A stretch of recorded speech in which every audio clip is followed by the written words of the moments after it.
So, Black Lives Matter has made its way to the UK. Our brave activists over here in Blighty have picked up that banner and they are ready to stamp out racism. Alright, so what's issue number 1? Because I mean, they're not going to get very far with police shootings in the UK. There are examples, but I don't see these folks getting too far with that. So what is the UK branch of BLM focusing on? I'll give you a moment to guess if you don't know. Please, just come up with something in your mind. What do you think their number one thing to go after right now is? Ready?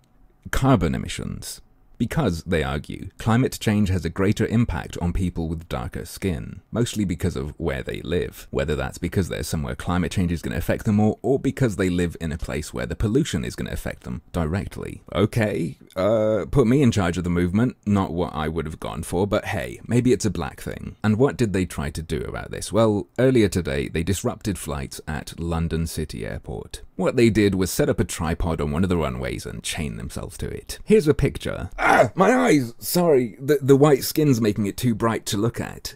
Did they take any more photos? Much better. But, you know, I mean, I have nothing against white people, but I'd kind of expect some black people to be there. If you feel me? Did they use white people because they thought their skin color would protect them from airport security? Maybe it did. As a side note, it's kind of fucking scary that they could pull this off. Anyway, what I was saying is, this is the kind of photo I'd expect to see on Fox News and then have some Black Lives Matter dude say, "Why did they only show white protesters? Are they trying to make it look a certain way?" But this is the Black Lives Matter Twitter account for the UK. They're not completely stupid though. They have realized that this looks kinda weird and suspicious. So they've said, UK BLM is and always has been black-led. There's a need for white people to take responsibility in a society that privileges them through racism and anti-black racism in particular. Today's protest is an example of white allyship under black leadership.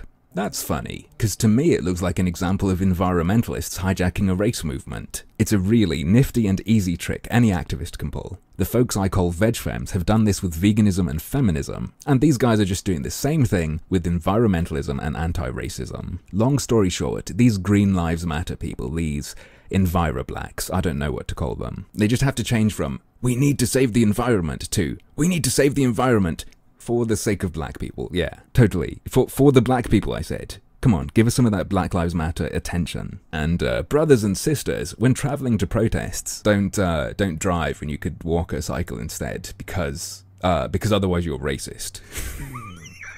Now look, I'm not the biggest fan of Black Lives Matter, but if I was, I would be fucking pissed. If you are someone in the UK and you've been going, yeah, Black Lives Matter, solidarity, you are now being used. Unless you really do think this is the, number one race issue in the UK, which I suspect you don't. Don't worry though, fam. I've got your back this time. I know what you gotta do. Start demanding that these protesters self-immolate. It'll show that they really care and tell everyone how big the problem really is. You will get loads of attention. Eventually, you'll run out of environmentalists. And by the end of every protest, when the flames have finally died down, every protester will be black.